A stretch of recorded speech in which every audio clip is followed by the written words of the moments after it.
हैं ना कि आत्मा जिसकी शायद से डेस्टिनी अकॉर्डिंग टू यू पूरी नहीं हो पाती है, तो वो एक शरीर धारण करती है, शरीर को हासिल करती है।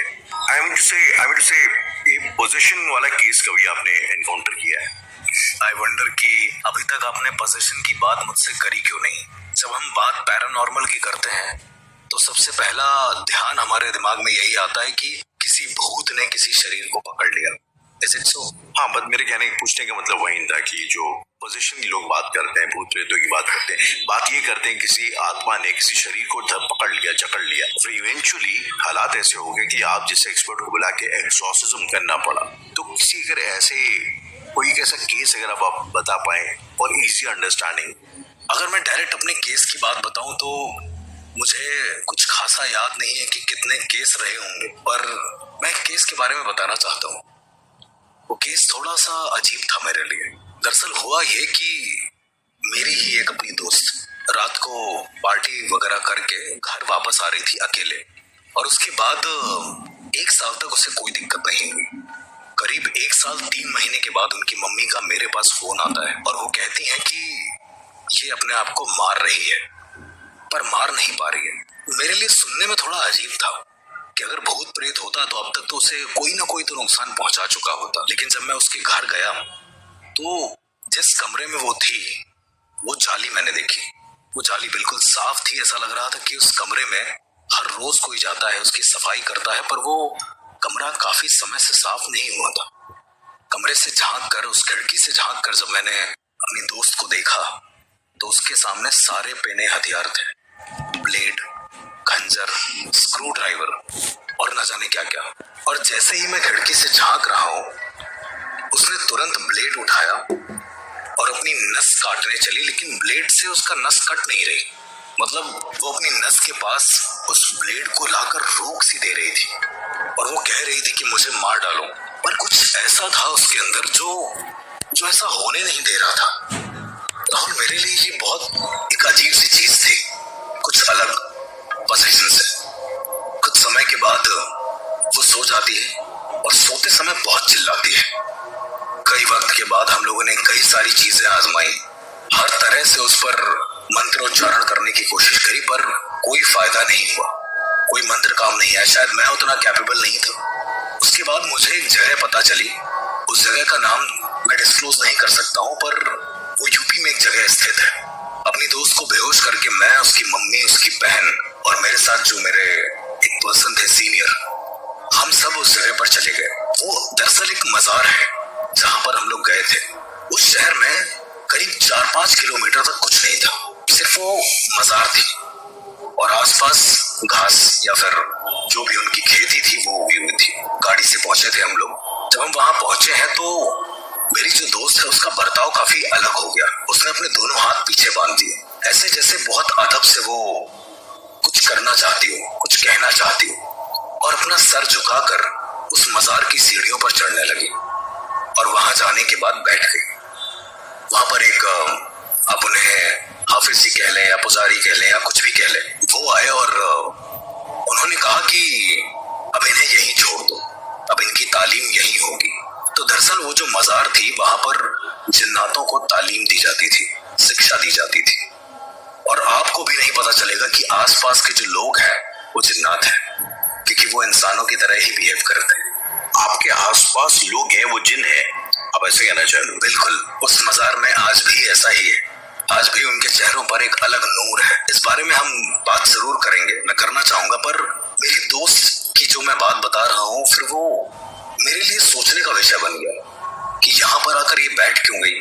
उसके बाद हाफिज जी ने मुझसे कहा कि आज से करीब 1 साल और कुछ महीने पहले, उनको एग्जैक्ट डेट भी याद थी, उन्होंने कहा कि आज से 1 साल 3 महीने पहले शुक्रवार की रात को वो दिल्ली में एक रोड से आ रही थी और उसने शराब की एक बोतल बगल में झाड़ी में फेंकी थी। मैंने कहा कि हो सकता है, तो आम सी बात है कि अगर कोई निकल रहा है, कोई भी ड्रिंक पी रहा है, अगर वो तो उसने फेंक दिया है, पर हाफिज जी ने कहा कि उसे देख कर फेंकना चाहिए। उसने जहां पर फेंका था वो जगह एक जिन की कब्र थी और वो सीधा जाकर उसकी कब्र से टकराई और उसकी कब्र यानी कि उसका जो घर था वो खराब हो गया, ऐसा उनका कहना था। पर मेन पार्ट ये था कि जब वो ठीक हो गई, एक दिन हम रुके वहां पे, जब वो ठीक हो गई हम वापस आने लगे। उसकी बहन ने बोला कि चलो दीदी अब सब कुछ ठीक हो गया। हम वापस आ गए बड़े खुशी खुशी। 3 महीने बाद उनकी मम्मी का फिर से मेरे पास कॉल आता है और उनकी मम्मी कहती है कि मेरी जो दोस्त है उसकी बहन को वही दिक्कत हो रही है जो उसकी बहन को हो रही थी। थोड़ा सा शॉकिंग था मेरे लिए, लेकिन वापस जब मैं उस जगह पर गया, उस मजार पर गया, तो उस गांव में एंटर करने से पहले बोर्ड पर लिखा हुआ था कि यहाँ पर जिन्नात बसर करते हैं।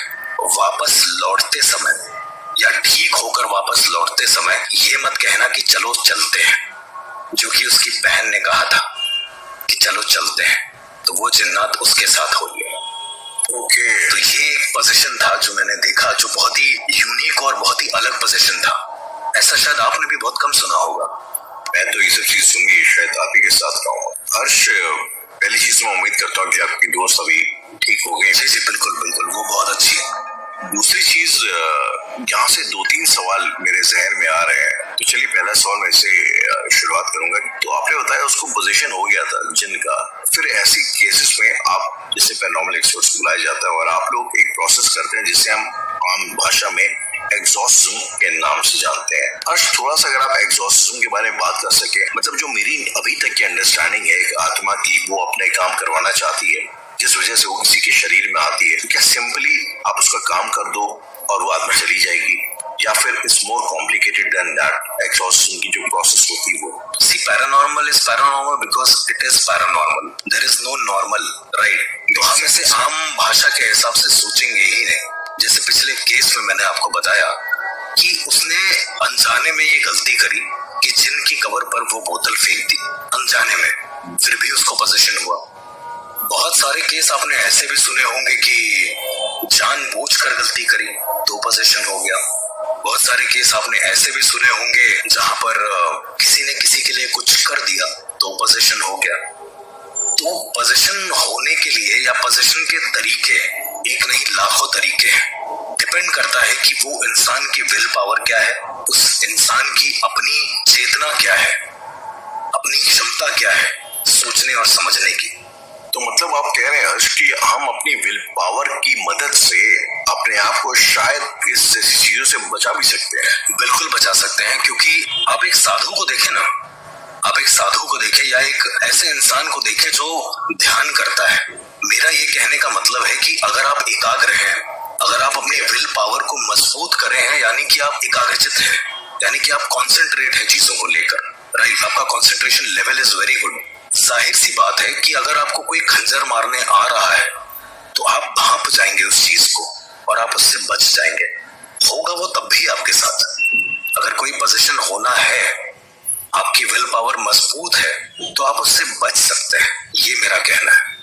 इसमें हर्ष, अगर मैं आपसे एक अजीब सा सवाल मेरे जहन में आ रहा है, I am asking you but it's okay अगर आप इसका जवाब ना देना चाहे तो ये जो एथीस्ट होते हैं, लोग जो कि नास्तिक होते हैं, हाँ जी, अगर देखा जाए कायदे से तो वो उनका तो इन सब चीजों में कोई विश्वास भी नहीं है। बिल्कुल, अगर एक नास्तिक आदमी एथीस्ट किसी शमशान के ऐसे एरिया में जाता है और वो टोटली इर्रेवरेंट है वहां के माहौल से, तो क्या उसकी विल पावर उसको इस किस्म की चीजों से बचा ले जाएगी? राहुल, मेरा एक ये सीधा कहना है, जब भी कोई मुझसे ये बात कहता है, शायद आप आज 20वें-30वें% हो गए जो मुझसे ये बात कह रहे हो, टू बी वेरी ऑनेस्ट, लेकिन जब भी मुझसे कोई एक बात ये कहता है, मैं उससे सिर्फ एक ही सवाल कहता हूं जो मैं आपसे करने वाला हूं कि इंसान की पहली इमोशन क्या है? माँ का प्यार है थी? बिल्कुल नहीं। जब एक बच्चा पैदा होता है तो उसकी पहली इमोशन क्या होती है? उसे पहले क्या लगता है? साइंटिफिक रिसर्च के अनुसार मैं बताता हूँ, मैं पैरानॉर्मल नहीं जा रहा हूँ, मैं साइंटिफिक पे जा रहा हूँ। साइंटिफिक रिसर्च के अनुसार ऐसा मानना है कि जब एक बच्चा पैदा होता है तो सबसे पहली इमोशन होती है डर, और कहा जाता है जो इंसान की सबसे पहली इमोशन होती है वो उसके साथ मरते दम तक रहती है। तो ये तो मैं बिल्कुल नहीं मानूंगा कि उस इंसान ने अगर इग्नोर किया है उस जगह को तो उसे डर नहीं लगा है, वो एक्सेप्ट नहीं कर रहा है, वो बात अलग है। बात यहाँ एक्सेप्टेंस की है, क्योंकि डर तो इंसान का पहला इमोशन है, वो उसके शरीर से जा ही नहीं सकता। अगर एक एथीस्ट भी है, उसको हाथ में चोट लगती है तो उसको दर्द होता है, दोबारा कभी चाकू उसी जगह पर लगने वाला होता है तो उसे डर होता है। यही एक सीधा सीधा मेरा सिद्धांत है कि शायद जो एथीस्ट है, मैं उसके बारे में कोई बुराई नहीं कहूंगा, कि शायद जो एक एथीस्ट है वो आम इंसानों को आम नजरिए से देख रहा है, लेकिन ऊर्जाएं भी हैं, ये वो नेग्लेक्ट कर रहा है, इग्नोर कर रहा, ये वो नेग्लेक्ट कर रहा है। तो उस हिसाब से अगर देखें, वो कह रहा है कि ऊर्जाएं नहीं होती हैं, दैट मीन्स वो कह रहा है कि शमशान में ऐसा कुछ नहीं मुझे फील होता है। जी राइट। जी। ऑन दी अदर हैंड वो कह रहा है कि दोबारा अगर चाकू मेरे हाथ पर लगा तो मुझे दर्द होगा और मुझे ये डर है। तो वो भी तो एनर्जीज के बेस पे ही काम कर रहा है, स्टैटिक एनर्जी, पोटेंशियल एनर्जी, वो भी तो एनर्जीज के बेस पे ही बोल रहा है। तो क्या ऐसा पॉसिबल नहीं है कि वो एक एनर्जीज को इग्नोर करके दूसरी एनर्जी पे ज्यादा कंसंट्रेट कर रहा है, इसलिए वो एथिस्ट है? Once again, you know, to a person who is as skeptic as I am, कि अगर आप थोड़ा मुझे ना समझा सकेंगे एक्सोर्सिज्म क्या बेसिकली होता क्या है? अगर सही मायने में देखा जाए तो मैं भी कोई एग्जॉर्सिस्ट नहीं हूँ, मैं सिर्फ एक ऐसा इंसान हूँ, मैं खुद को ऐसा इंसान मानता हूँ जो ऊपर वाले से कनेक्टेड है, जो अगर किसी के लिए प्रेयर करता है, कुछ मांगता है तो वो हो जाता है। ये एक आशीर्वाद है गुरुओं का, ये एक दुआ है एक तरीके की। अगर आप एक्सॉर्सिज्म की प्रॉपर बात करते हैं, पोजेशन के बाद जब हमें मर्ज पता चल जाता है कि आखिरकार उस इंसान को दिक्कत क्या है, सबसे पहला पॉइंट तो यही होता है कि उसके बारे में पता लगाना कि एक्चुअल में क्या हुआ है। और जब हमें पता लग जाता है कि इस पर किसी आत्मा या प्रेतात्मा का साया है, तब हम हीलिंग का एक प्रोसेस करते हैं। इसे एक्सॉर्सिज्म का नाम ना देकर मैं मोस्टली हीलिंग ही बोलता हूँ। उसके पीछे का रीजन ये है कि एक्सॉर्सिज्म नाम के शब्द को बहुत ज्यादा एक्सैजरेट कर दिया गया है। आपको ऐसा नहीं लगता? नहीं, मुझे तो एक्सोर्सिज्म अभी अपने आप में बहुत एक्सैजरेटेड चीज लगती है, लेकिन फिर हम केस सुनते हैं, लाइक से सपोज एग्जांपल के तौर पे एनाबेल का, बिल्कुल, या हमको पता लगती है कुछ जगहें जैसे मेहंदीपुर बालाजी है, जी जी, तो मतलब छत मार के आप मजबूर हो जाते हैं यू नो कि इन चीजों पे दिमाग लगाएंगे, इन सब जगहों की, इन चीजों की रियलिटी क्या है। सो फॉर दैट रीजन मैं आपसे एक्सॉर्सिज्म के बारे में जानना चाहता था। एक केस था जिसमें I think I am pretty sure आपने सुना होगा, जिस औरत के अंदर लूसीफर की आत्मा आ जाती है। जी जी, बिल्कुल बिल्कुल। तो बहुत फेमस केस है, एंड अगर आप थोड़ा सा उस केस के बारे में you know can just talk about that little bit. जी बिल्कुल राहुल, उस केस के बारे में शायद इंडिया में हर एक इंसान को पता है। आपने भी उसकी स्टडी करी होगी कहीं ना कहीं न्यूज में तो देखा होगा। और उस केस में एक अलग बात थी, वेदों के हिसाब से ऐसा कहा गया है कि एक शरीर में 2 से ज्यादा आत्माएं नहीं रह सकती, क्योंकि ऊर्जा ज्यादा हो जाएगी और हमारा शरीर उसको ले नहीं पाएगा, काबू नहीं कर पाएगा। लेकिन ये जो केस था जिसमें एक लड़की के अंदर लूसीफर, जिसे हम किंग बोलते हैं डीमंस का, उसकी आत्मा आ गई थी। ये केस दरअसल बहुत कॉम्प्लिकेटेड था। सही मायने में अगर देखा जाए तो इसकी रियल फुटेज एक बार नेट पर भी लीक हो गई थी और इसी पर बेस कई सारी पिक्चरें भी बनी है, जिसमें से एक जो बहुत एक्यूरेट मूवी बनी है उसका नाम है द एक्सॉर्सिज्म ऑफ एमिली रोज, और उस लड़की का नाम था एनालिस मिशेल। ताज्जुब की बात यह है कि उसके शरीर पर पोजेशन हुआ, थोड़े दिन तक तो उसे नकार दिया गया, लेकिन जब ये चीजें बढ़ने लगी पोजेशन के, जैसे मैंने आपको अभी केसेस में बताया कि क्या क्या हो सकता है, जब चीजें ज्यादा बढ़ने लगी तो पादरी लोगों को बुलाया गया जो एक्सॉर्सिज्म करते हैं।